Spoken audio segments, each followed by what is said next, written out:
Now, the Associated Press has decided, hey, you know what?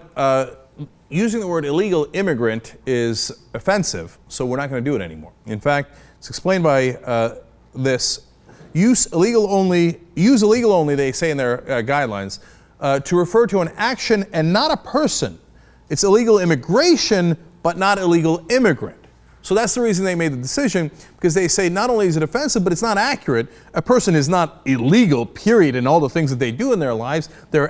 One act they take might be illegal or might be against the laws, but that does not make them an illegal for the rest of their lives and as a whole category. In fact, AP is a little late to this game. CNN, ABC News, NBC News, and even Fox News Latino already have banned the words illegal immigrant. They don't use them. Now, the AP says, look, this isn't just about being politically correct on this issue. This is actually something we do across the board on non-political issues as well. They explained, instead of using the term schizophrenic, for example, the AP now prefers saying that one is diagnosed with schizophrenia.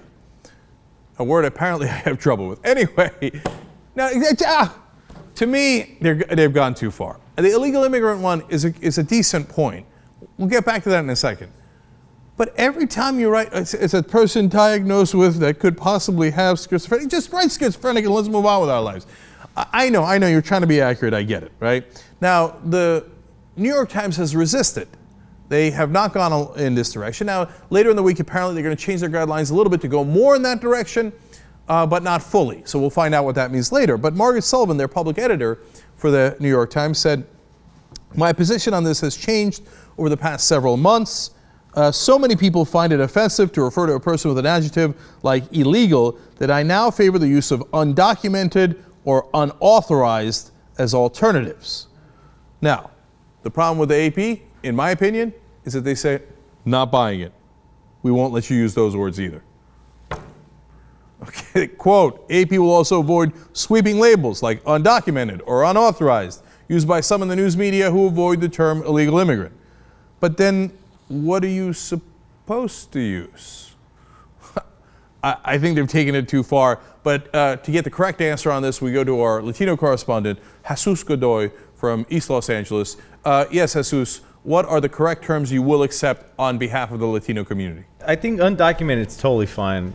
I definitely favor the banning of illegal immigrant because of the preface that it sets the tone for somebody, I think, prejudging people. So I totally agree with the illegal ban. Undocumented, you could go with that. Undocumented resident, something. Yeah. Is he not merciful?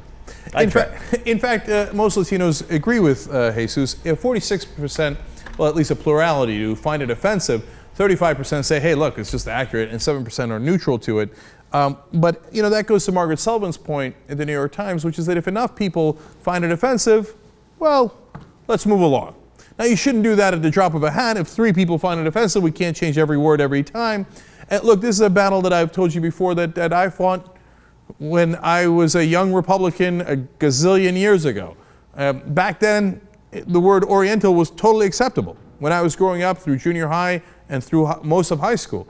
Now, it seems, when you say it, it seems jarring, like, did he just say that on air, right? Yeah, I did. Just calm down for a second. And I thought at the time they had terrible arguments. Oh, you call a rug Oriental, you don't call a person Oriental, except you call a rug Turkish and you call a rug Persian and you call people that too. But that ship has sailed. And you know what I did? I changed with the times. And it didn't take me like years and years. If people are offended and you seem like a dickwad, you know what? Don't be a dickwad. Call me crazy. So, of course, I stopped using the word. And so, in this case, when it's become significant enough, and they have a good case, and factually it's true, a person is not illegal in all things that they do, it's fair enough to change. Now, I draw the line at undocumented, as Jesus does, because they literally don't have documents. That's true, right? And so I think it's a fair and quick description. I can't say in the middle of a show every time, people who do not have documents who have entered the country without the proper authorization. Let's move on with our lives, right? Okay, and by the way, there's nothing wrong with being undocumented immigrants. That's how this country was founded. Yes, of course, right now we want you to be documented to come the legal way, as I did, by the way, my family did. But remember, this country is built on undocumented immigrants. The first undocumented immigrants we had came over on the Mayflower. pretty sure they didn't have papers.